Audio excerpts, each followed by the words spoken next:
I believe that marriage is sacred and marriage is beautiful. And I believe that marriage is so much more exciting than dating.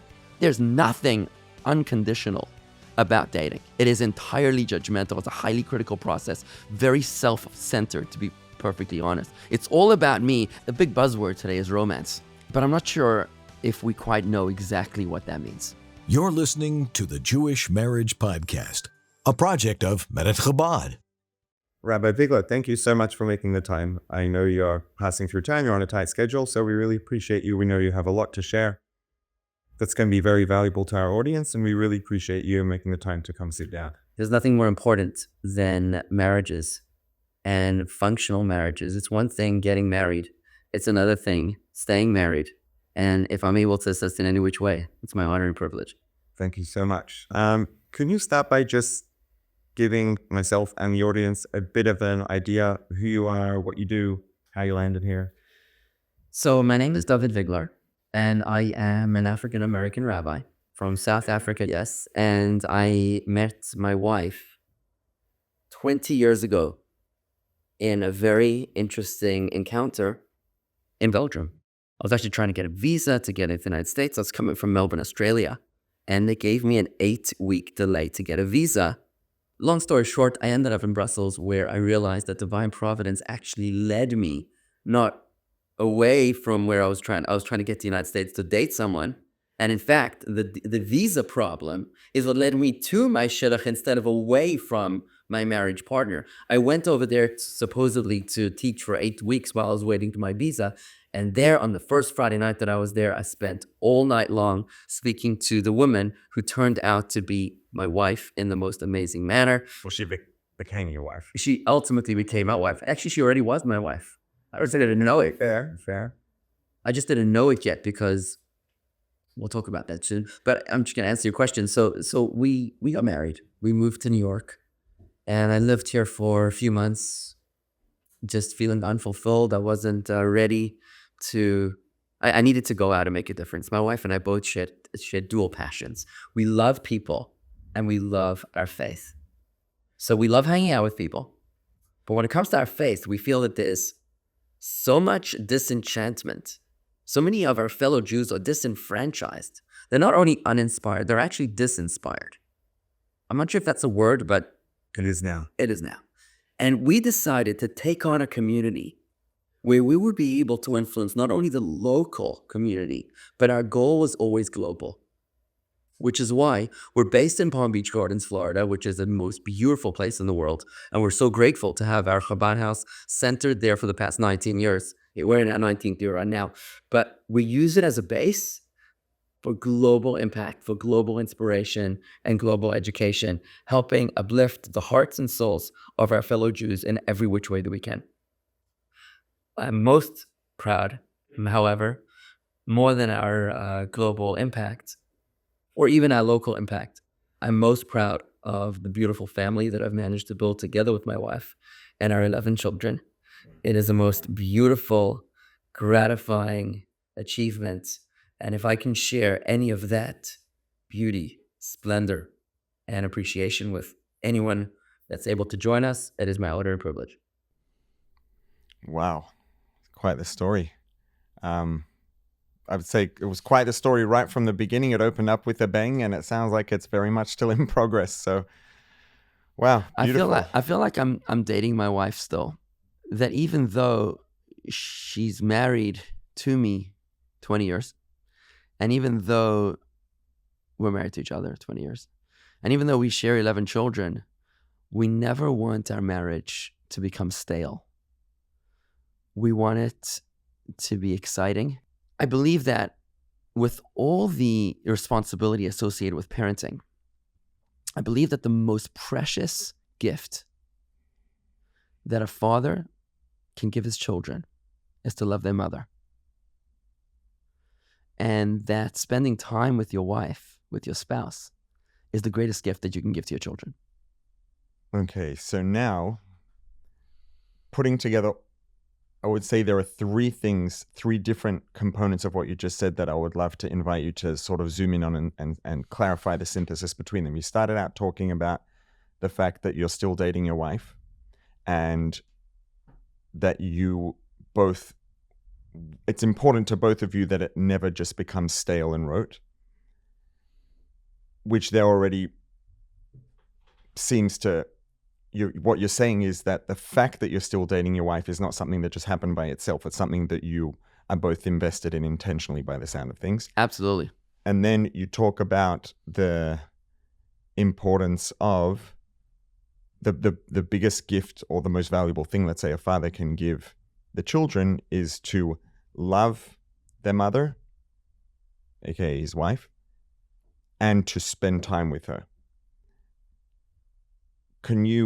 All of these three things are coming together around the fact that there is a component, an element of spending time together, an aspect of, let's say, what we would think of maybe more obviously in the context of dating. There's dating, hanging out together, getting to know each other. And then on a long-term basis, for a father to, let's say, to show or to make it clear to the children that he loves their mother and values her, that involves spending time with her. Can you talk about let's say, the importance and the role and the contribution of spending time together, and the interplay between spending time together, loving each other, having a dating-like relationship, etc.? So, there's a big buzzword today is romance. But I'm not sure if we quite know exactly what that means. And it's King Solomon, the wisest of all men, who lays it out for us in his magnificent book, The Song of Songs. The Song of Songs is a book that was written when the sages. It's a love story between two lovers. There's the male lover, and he's seeking out his female lover, and there's constant confessions of love one to another. When the sages saw this book, they were horrified. They wanted to ban it until they realized that it was actually a metaphor between the love of God and his wife, the Jewish people. When they realized that this was merely a metaphor, it was then that they not only removed the ban, the supposed ban or alleged or proposed ban, but they actually called it Kodesh Kadashim, the Holy of Holies. In this book, Song of Songs, King Solomon describes the yearning of the male lover for his female companion. And he says, "Show me your face. Allow me to listen to your voice." That is how King Solomon defines romance. Being present with each other and listening to what she has to say. Now, listening not in order to fix her problems. Listening not in order to achieve any ulterior motive other than spending that quality time together. Just looking at it deep into each other's eyes and allowing her or him to vent, to express those feelings which never otherwise have an opportunity to be expressed. I can tell you as a Chabad rabbi that perhaps the most impactful gesture that I can do for my members is to call them up and say, "I'd like to spend 2 hours with you with our phones off because I want to hear your story." And they're often taken by surprise. "Rabbi, why would you want to do that?" And I say to them, because I want to get to know you, because I care about you, and I want to spend that quality time with you. And what I find is that when they do open up and share their stories with me, we all have a story. Every person you know is fighting a battle that you know nothing about. And when we give each other that space, that respect, that dignity, to listen to their stories, these are stories that nobody has ever heard. These are stories we don't even tell ourselves. We're so busy anesthetizing from our pains with our various addictions, whether it's our cell phone addictions or TV or other kinds of addictions, some more healthy and some less healthy. We're so busy distracting ourselves in the age of distraction that we don't even share these stories with ourselves.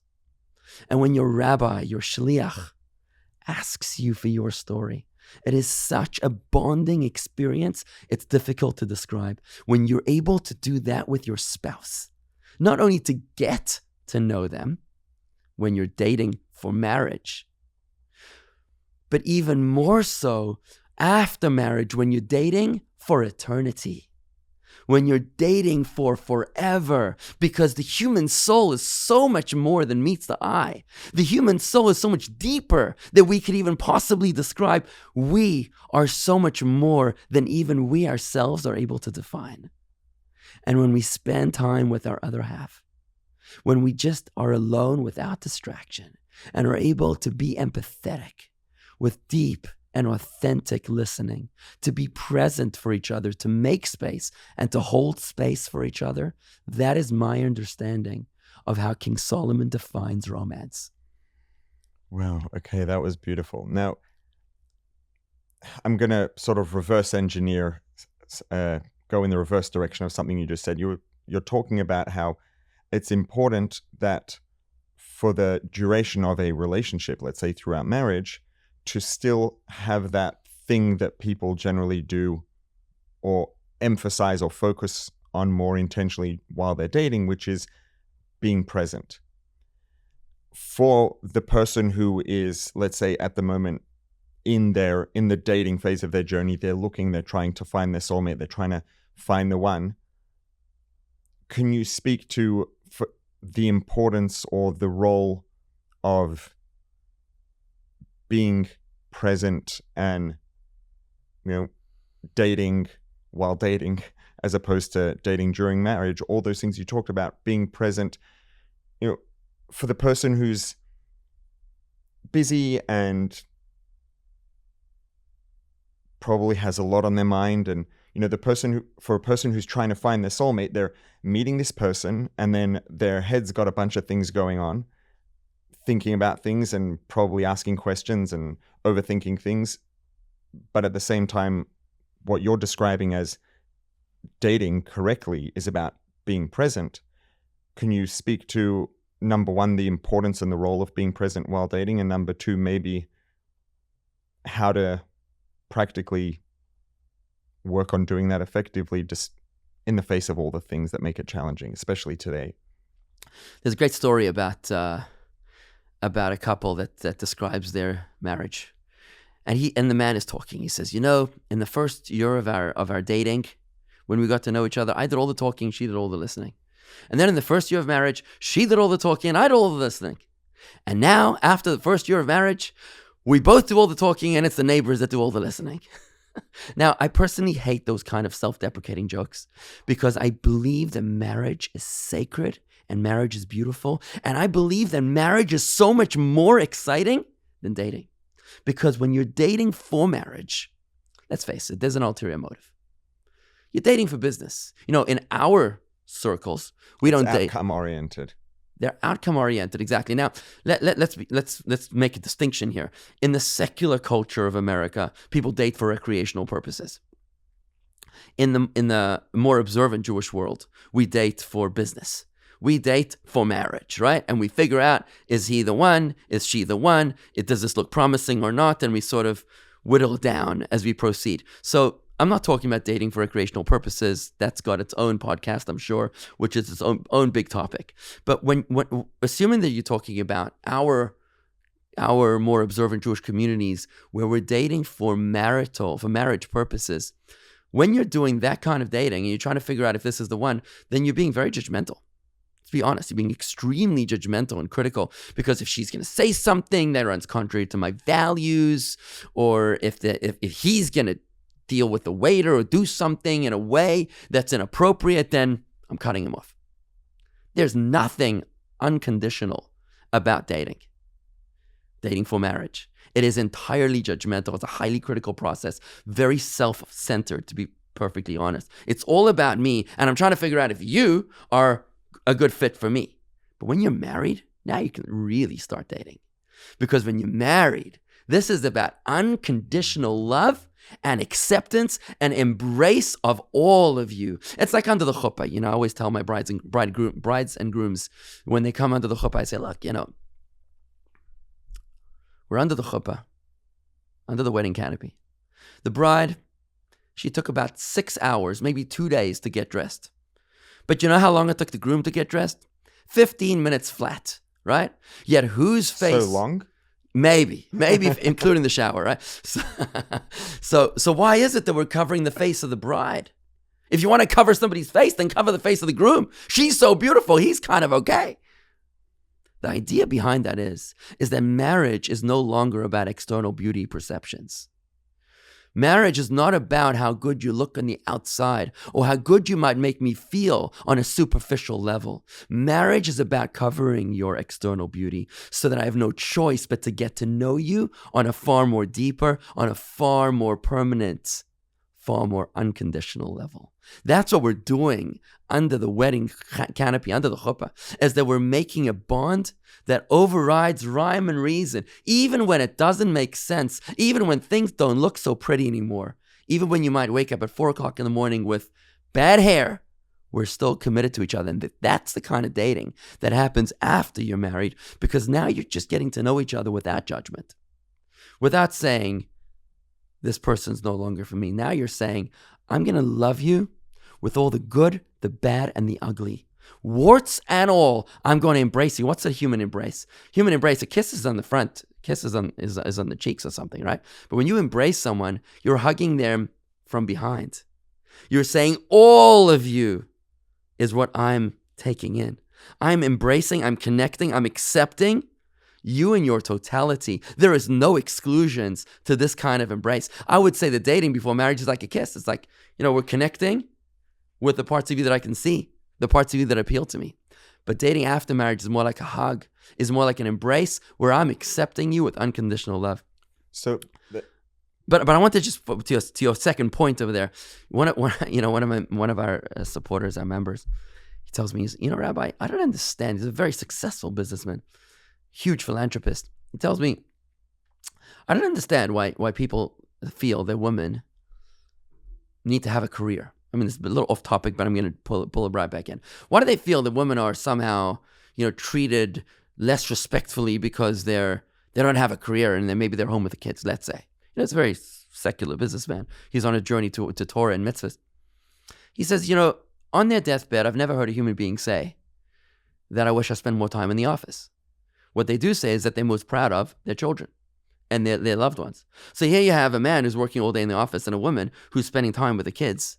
This is our ultimate intention. This is our most prized and precious asset. This is our greatest investment. So why would you consider that somehow less than the man who's working in the office? And I'd like to use that story to try to come back to your question when you ask me, so when you're dealing with the chaos of life, and you're trying to keep up in the rat race and, the stock market and, keeping up with maintaining the home and the plumbing and the electrical and paying the bills and doing all the other things that you have to do in managing your business, how can you not make time for your most precious and prized achievement? And that is your marriage. Everything else is external. Everything else is merely a tangent in order to be able to reach the ultimate prize, which is your marriage. Because God forbid for us to make the mistake to be so busy making a living that we don't have time to live. Can't argue with that. Going back to what you were talking about just a couple minutes ago about dating before marriage, which is outcome oriented, right? It's getting down to business, versus dating after marriage, which is unconditional. And it's not just that it's conditional in a sense. What you were saying was that dating before marriage, for marriage, with the intent to find your soulmate, it's not just that it's conditional in a sense. It's all about the assessment and the judgment and the, making a decision. So all of the analysis is baked into the cake, right? It's not a bug, it's a feature. I'd love to hear your thoughts about the extent to which, being present and maybe getting into the experience and letting go of all of the thoughts and judgments, is that something that's important in order for us to be able to then make, let's say, correctly informed judgments, analysis, whatever we want to call it? Or do we just come in, talk, judge, assess, and, how much is it actually all business, and how much is it a business that involves putting the business to the side? Because by definition, getting down to the business means letting it go and being present also. I remember my own dating process. I remember the moment I decided in my heart that she was the one. That moment was a defining moment in my life. I went from being entirely self-centered to beginning the journey towards learning how to make space to unconditionally accept someone else. Until that point, I was critical. I was selfish. I was evaluating. It was more like a job interview. I mean, I hate to be so callous, but I think that's what it was like. Versus after that moment, when we agreed, and I popped the question, and she said yes, it was no longer about me and her. It was from that moment on, it was about us. Like the beautiful story of the rabbi from Jerusalem, Rabbi Aryeh Levin, the great tzaddik from Jerusalem, who tells the story, or maybe the story was about him, about how his wife had a pain in her leg. So they went to visit the doctor, and Rabbi Levin says to the doctor, speaking for his wife, he says, "Doctor, the pain in my wife's leg is hurting us. It wasn't the pain in my wife's leg hurting her. This is our problem. It's no longer her problem." I think that when you're dating for marriage, you need to be selfish. I think that it's critical to be critical. I think it's important to understand who you are, what your strengths are, and what your weaknesses are. I remember feeling a little frustrated when I was in a yeshiva program before I started dating. I was in a very small program, and with a very small group of guys. They were with me in the yeshiva. And I felt a little frustrating because I was hoping to expand my social circle. I wanted to spend more time with different kinds of guys. And some of them would be pushing my buttons. And I remember studying in Chassidus and Jewish mysticism how nothing that happens to us is by mistake. Everything is for a reason. And I realized there's got to be a reason why I'm here in this little tiny yeshiva with this small group of guys, some of whom push my buttons. And I realized that if I'm getting ready for marriage, maybe this is a dating process where I need to identify the personality traits that I can tolerate and those that I can't. For example, there was one guy that would just get under my skin and drive me bananas. And I realized that he was suffering from NPD, narcissistic personality disorder. I realized this was something that I could not tolerate under any circumstances. It would trigger me beyond.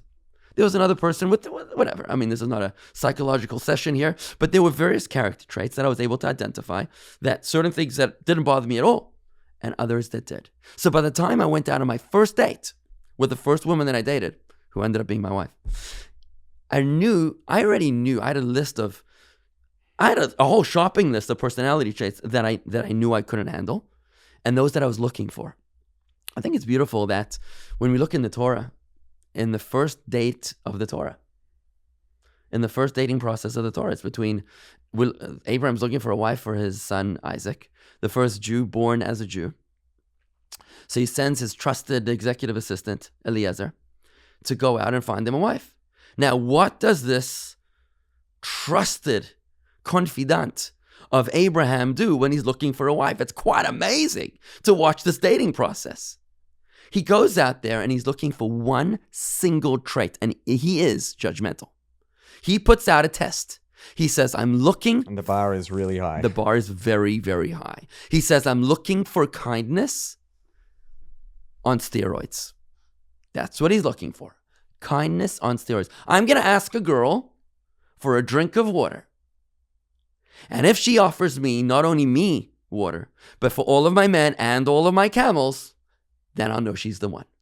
We have a daughter, Rivka, at home. She's the official water carrier for the family. we talk about the importance of the traits of kindness when it comes to finding a marriage partner. I talk to all of my kids about it because I worry. Who are they going to marry one day? And it's never too early to talk to your children about the kind of people that they're becoming, the kind of people they're growing into, and the kind of personality traits that they should be looking for in their bashert, in their suitable marriage partners. So I feel that my understanding of the story of the Bible, of the Torah, is that Eliezer was highly judgmental. And if that girl would have said, "Sorry, Charlie, help yourself to the water, it's right over there," or even if she had said, "Here's a drink," and end of sentence. And be done, adios, right? Then that would have been a deal breaker. So I think that Eliezer, Abraham's executive assistant, was extremely meticulous. He knew what he was looking for. And he got exactly what he wanted. And I think, therefore, that we can use that as a model from our patriarchs to be able to date in the same way. You can't just fall in love. I mean, I don't even believe in falling in love, by the way. Those that fall in love are doomed to fall out of love. There's got to be a deeper connection. And that deeper connection has got to do with an honest audit of yourself before you can know who it is that you're going to be happy with. If you don't know if you're an iPhone or an Android, then how are you going to know which plug you need?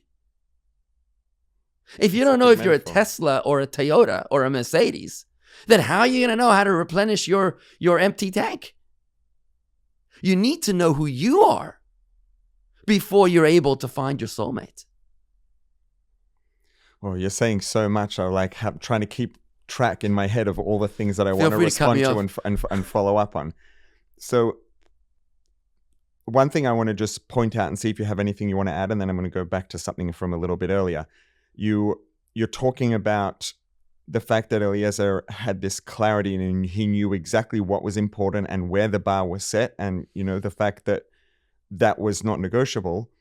As you were saying that, it struck me that the clarity of what is important and not negotiable, when you have that clarity, by definition, you then also have clarity about what are the things that are negotiable, what are the things that you can settle on, what are the things that maybe they're nice but you can let go. Because when you know what are the things that are not negotiable, then you also know what's not on that list. And that can be a really important thing point of clarity, to not get stuck and caught up in those things that might be nice and good, but they're not on that list. 100%. You got to know what the deal breakers are. But you also need to know what kind of baggage you can handle. Because let's be honest, we all bring baggage to the table. She might not be an angel, but newsflash, neither are you. And I often tell, young couples that we counsel that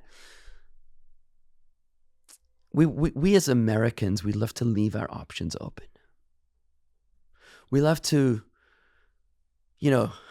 not be committed. To have a way out. Because maybe another opportunity will show up. Maybe someone else, more handsome, more affluent, more charismatic, more charming, will show up, and then I'll be locked into this deal. You know who the first wanderer in the Torah is? It was Cain. Cain and Abel. So Cain was the first kid born to mankind. And this guy already... First human being to be born, period. Exactly. He already was trying to keep his options open. When Cain was cursed in the Torah that he's going to be a wanderer,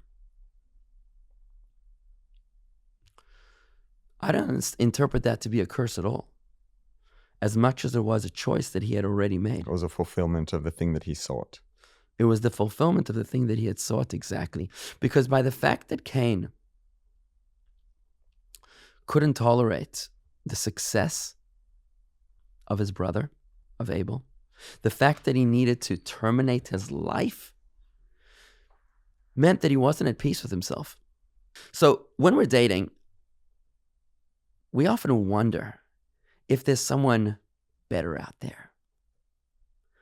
And I often tell young daters, it's not a question of if there's someone better out there. For sure there's someone better out there. Is there someone more beautiful? Is there someone more affluent? Is there someone more charismatic? In every field, there's going to be somebody more stable, more grounded, more quiet, more loud. Yes. The answer is always yes. The question is not if there's somebody better out there. The question is if there's somebody better for you out there. Because at some point, we've got to be able to make a decision. You've got to be able to make that honest self-assessment, that honest audit of yourself to realize who you are and what you need, what it is that you can't tolerate, and what it is that you can tolerate, because everybody comes as a package deal. They might be great in one department and lacking in another. Is that something you can handle or not? Make a decision. Because it was Cain in the Torah who was cursed to be a wanderer. It was the curse of Cain, which I feel is the curse of our generation. He was a wanderer who was never allowed to settle in any place. And that's a terrible curse. There was nowhere that he belonged. Never belonged anywhere. As human beings, we've got to make 3 major commitments. You've got to be able to make a commitment to your vocation, to your job. This is my line of work. This is what I'm doing, and I'm not doing something else. I'm not keeping all my options open. I'm making a commitment of how I'm going to earn a living. Your second commitment is to your faith, is to your values. What are my red lines and what are not my red lines? Where's my commitment? Where's my faith? What are my values? Your third commitment that you have to make is to your family. Don't wait until your biological clock has already outrun its time. Make that commitment to your family now while you still have time before you. Pick your spouse, make a commitment to your children because you owe it to your children to be able to make this decision right now. I was once counseling, guiding a young woman in our community who was preparing for conversion, and she was delaying the final stages of her conversion, but I knew she was ready. Conversion to Judaism. Yes, conversion to Judaism. And I was encouraging her to finish it, and I said, I know that you might be nervous about getting married, but what about him? Why should he be waiting for you all this time? He's out there somewhere, your basheret. So why don't you do it? If not for yourself, then do it for him. So in that story, I think you actually have somewhat answered the question that I was just about to ask, which was going back, you talked about how there's always someone better, let's say, in every metric, right? There's always someone more beautiful and more charismatic and more funny and more all the things. But the question is there someone better for you?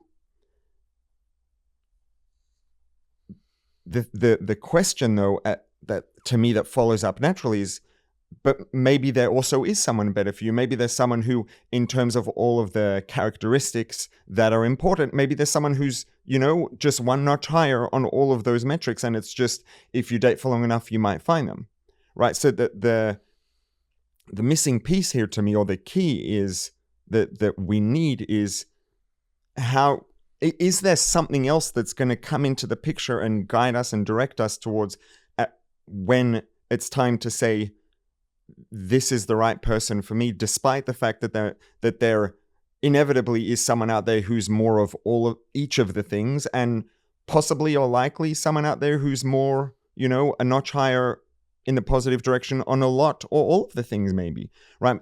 What's the thing that tells us, or what's the guidance or the information or the value or something that is going to come into the picture and help us recognize when, let's say, enough is enough and this is the right person for me?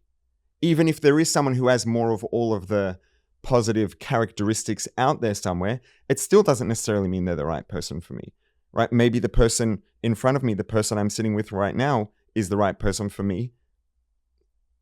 How do we make that decision? How do we make that distinction? So let's break it down into practical steps. So you go out on a date, and the way we do it is, in the more observant Jewish communities, we never are told who to marry. It is a myth. Certainly not in the Chabad communities. We are given recommendations. Dating recommendations based upon 80% match, right? Let's say it's an 80% match, life interests. And if somebody wants to have a large family, somebody wants to have a small family, somebody wants to have kids, somebody does not want to have kids, then that's not a match. Somebody wants to live in Iceland and somebody wants to live on the moon, that's not a match, right? But if you have 80% shared interests, then you have a recommendation. You can go out on a date. Fantastic. What happens now is you keep your guards up, you be selfish, and after your self-assessment, you want to have a list of what it is that you can tolerate. You don't just go out there to learn. You go out there because you kind of know what you're looking for. If you don't know where you're going, how are you ever going to get there? Like Eliezer in the Torah story, he knew what he was looking for. It's one thing to get what you pray for, but it's another thing to know what it is that you're supposed to pray for. You need to know what to ask. If you don't ask, you don't get. So you need to know what you're looking for. Now that you come with a list and you know what it is that are your deal breakers and what are those things that you can handle, those are the things that you'll learn along the way. So now what happens is you'll meet a person that is going to sort of fit your spectrum. They're within the range. They check all the not negotiable boxes. Exactly. They check all non-negotiable boxes. And now you're going to have to ask yourself if you're starting to like them or not. There's something called Meshichas Halev. You want to see if there's an attraction. There's no such thing as love at first sight. That is a fable. It's a fantasy. It is the Hollywood marriage that lasts until the soccer player breaks his leg or the actress loses her contract. Of the movie 2 hours later. That's what exactly. No such thing. You got to move past that, right? So what you want to see is if there's an attraction. And if you're noticing that the other is checking the boxes and you're experiencing an attraction, now you know that you're in the league. And it's at this point that you never want to allow the fruit to become too ripe on the tree. If the fruit becomes too ripe on the tree, it's going to go bad. You've got to be able to have the courage. Wow, that is such a powerful and apropos metaphor. I've never heard or thought of that metaphor in that context. And it can sound a little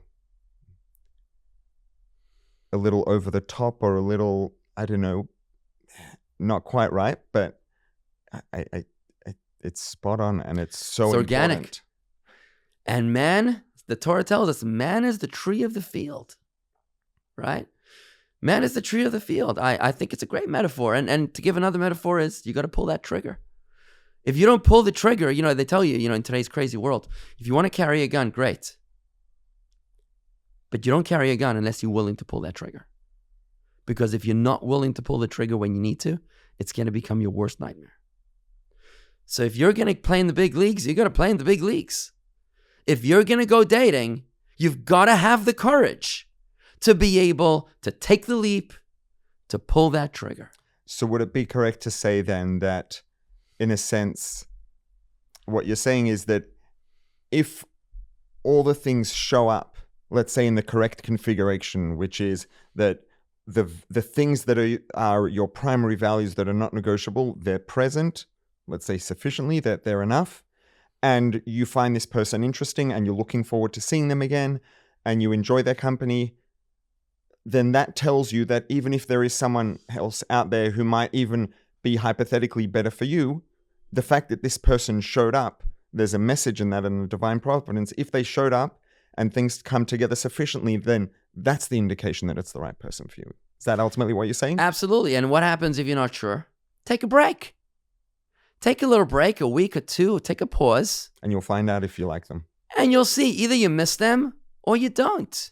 When it comes to me hiring an employee, my intuition, my stomach, I learned this from a very, very successful entrepreneur who's a member of my congregation, who tells me, Rabbi, when you hire an employee, you'll find out, your stomach will tell you, your gut will tell you whether or not they're the right person for you. Because after 2 weeks break, when you see their phone number and the caller ID, are you going to feel butterflies in your stomach? Or is your heart going to skip a beat? And that right there is your answer. But to allow yourself to reach a state of paralysis by analysis is a disaster. It's a train wreck. You can't allow that to happen.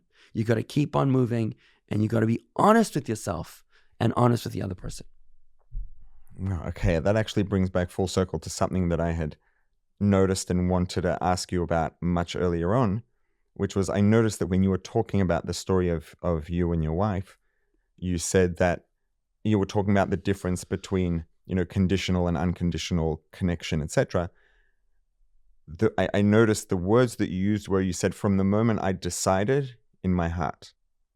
And I found the choice of heart as opposed to mind to be very interesting. So decision implies that there is a calculation and an analysis that's happening, but you also said the moment I decided in my heart. And here you're talking about the fact that at the end of the day, the signal or the sort of definitive input is going to come from the feeling down here, not from up here. So the way I dated, I was dating purely with my brain, and I had a shield over my heart. I was very careful. I was very careful with who I was going to date. My parents wanted me to date someone else, and I did not want to because intellectually, it didn't make sense to me. Just meet her. If you don't like her, you move on. I didn't want to because I was guarding my heart. I needed it to fully check off that list in my head before I could remove the guard off of the shield. So you didn't want to risk liking someone that you didn't think it was a good idea to like. Exactly my point. It was after my head gave me approval to proceed that now I could divest of the shield and see whether I liked her or not. And I had to be honest with myself about that too, because you want to make sure that you like her for all the right reasons and not to like her for all the wrong reasons. So it's like there were two decisions. The first decision was in your head, but that one wasn't enough. It was when your heart made the same decision, and that's when you had your answer. Exactly. The ethics of the fathers in the Mishnah, the oral Torah, it makes a shocking statement. Right at the very beginning of chapter 1, it says, halfway through chapter 1, it says that a person should not indulge in conversation with a woman. Because if you do, even with your own wife, you're going to go to hell. That's what the Mishnah says. Hardly inspiring for a dating podcast, right? But it's... Especially if you're talking about dating your wife for the long term afterwards. Exactly. But it's like everything else in the oral Torah. The devil's in the details. It's the meticulous awareness of the detail of what our sages were telling us that reveals and unleashes their timeless wisdom. You should do not overindulge in conversation with the woman. It doesn't say don't engage in conversation with a woman. It says don't indulge in conversation with the woman. What's the woman? In other words, why are you talking to her? Even if she's your wife, why are you talking to her? Is it only because of her anatomy? If that's the reason, you're going straight to hell. But if you're talking to her as a woman, if you're talking to her as a human being, as a person, with character, with personality, with ambitions, with dreams and desires and aspirations, if that's the person that you're seeing, you're going straight to heaven. Wow. Just something else also there that just showed up for me was when you said the devil is in the details, and my brain right away was like scanning, okay, what are the relevant details here? Another one is that it says tar besicha, excessive speech, right? Don't speak excessively. I wonder if there's anything any thoughts that you have on maybe what is it that defines what speech is or is not excessive, the context and the meaning and the purpose of the speech, etc. Or is it just the number of words? I think excessive speech that you're focusing on is probably what happens in the bars when people date for the wrong reasons. When they're dating only in order to reach a certain ulterior motive. And if that's their intention of the entire date is sick, it's flawed, it's unholy, it's lacking in romance. It's not about empathy, it's not about caring about the other person. It's not about connection. It's nothing to do with connection. It's about self-indulgence. It's about hedonism. And I think that's what it's talking about. But if you're talking to her as a beautiful personality, not just as a skin-deep beauty. And I guess also when you talk about, the fact that when you talk about dating for the long term, you're talking about a sense of, maybe I'm putting my own words on this, but that there should be an ongoing active connection and it shouldn't just become transactional, right? When you're speaking, if every word that you say has a purpose and has a sense of connection, then no matter how many words there are, none of them are excessive because every word has a purpose. Every word has a connection that because it's carrying. That conversation is the ultimate romance. Right. Romance is not a place. It's not an experience or a bottle of wine or a box of chocolate dipped strawberries, as much as it is an intimate connection forged by words. That is the wisdom of King Solomon. Well, okay. A lot to think about and to process. Thank you. Before we tie up, I want to finish off with a question. If you, and we try to always finish off with this question with all our guests, if you had to pick what to you is the number one most important or most valuable piece of advice you could give someone when it comes to dating and to finding their soulmate, etc., what would that number one top piece of advice be? What an interesting question. I'm going to reflect that back to allow myself a moment to consider, to ponder. The number one piece of advice for someone who is preparing to date, dating, trying to find their soulmate. So I'm not sure if this is going to be number one. It's probably going to have to be a college course of details. One of the top three. But I'm going to pick one. I think that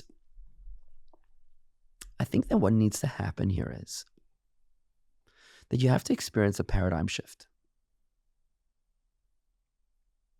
Moving away from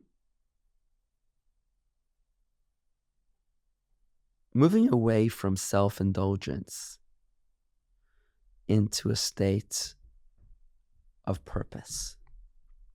Ask not what America can do, what I can do for America. No, ask that, yes. Ask not what America can do. Yeah.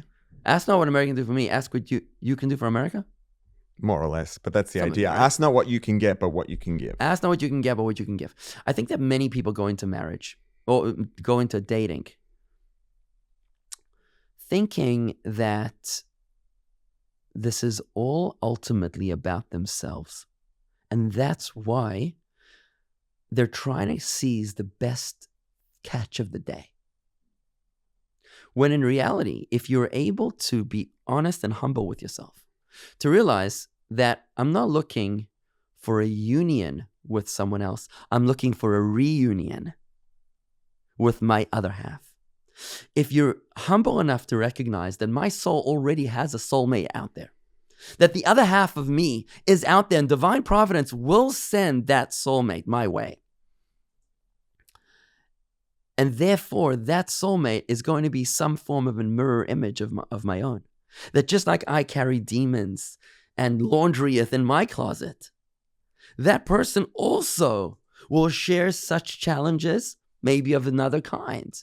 So instead of looking to catch the best catch, you're being more honest with yourself so that you can be more fair with the person that you're looking to engage with. In other words, if you can experience this paradigm shift from dating Hollywood style to dating Torah style, making your inspiration or allowing your inspiration for dating not to come from celebrities in Hollywood, but rather to come from celebrities in Torah. To be able to recognize that my marriage is built into the blueprint of creation. That God Almighty, who masters every detail of my life and every detail of this universe, is also coordinating my meeting with my bashert, It's then that I'm not able to not only draw inspiration from Torah, but also to be honest enough to recognize who I am and who is the most suitable match for myself, as opposed to looking for just the best deal that I can get. Wow. I particularly really appreciate that was the thing that you, or the idea that you chose to share, because I think that that's the perfect opposite partner in a sense to what you were saying earlier, which is that dating is supposed to be selfish. And what you just did was clarify that it's a selfless selfishness. It's not, it's selfish in that it has to be self-centered to a degree because it has to work for us. It's got to be honest. But it's not there. We're not doing it because we're concerned about ourselves. We're doing it because there is a bigger purpose, which is about both of us. It's just that the practical approach to that selfless pursuit has to be practically somewhat self-centered. An honest self-audit. So just to draw back to the analogy, I need to know that I'm an iPhone or an Android so that I can make sure not to waste my time or hers. Because if she's a laptop charger, I know that's not the right fit. So neither of us need to be wasting our time or emotional wavelength, or broad bandwidth. That's the word I'm looking for. It's when I know who I am that I'm able to know what I'm looking for, so that we can both be happy. The Rebbe spoke about the importance of marrying within the faith for exactly that same reason. It might look at the outset like the woman that you're wanting to marry, she might seem like a good fit right now. But if she's of another faith, then the Torah is telling you clear and outright that it's not going to be able to last. It's not going to be an enduring union because you're not part of the same soul. And perhaps more importantly, that it's just not correct for you. That's exactly right. So in other words, if you're focused on self-indulgence, if it's a selfishness, to use your choice of words, then you might be hurting both of yourselves. But if it's a selfless selfishness, which means because I care about both of our time, that's why I need to know who I am. If you're coming in with that approach, then you know who fits into your horizons to be able to be a potential suitor. And more importantly, you know who doesn't fit into your horizons to be able to know whose time you're not going to be wasting. Beautiful. Wow. Okay. Thank you so much. That was, I know for myself, I have a lot to now process and digest, and really appreciate your time and insight and wisdom. Thank you so much. I'd like to conclude with a closing comment. If you're going through dating, if you're going through challenges right now, and you feel a little hopeless, I urge you to fall in your faith. I urge you to utter a prayer from the depths of your being to God Almighty to help you find your bashert. And whilst you're doing that, ask God to open your heart to help you discover who you truly are. Because only when you do that will you be ready to meet that other person. And if you're having a hard time doing that, there's a local Chabad rabbi or rebbetzin near you that will be able to help you find your way to your own truth, your own self. Thank you.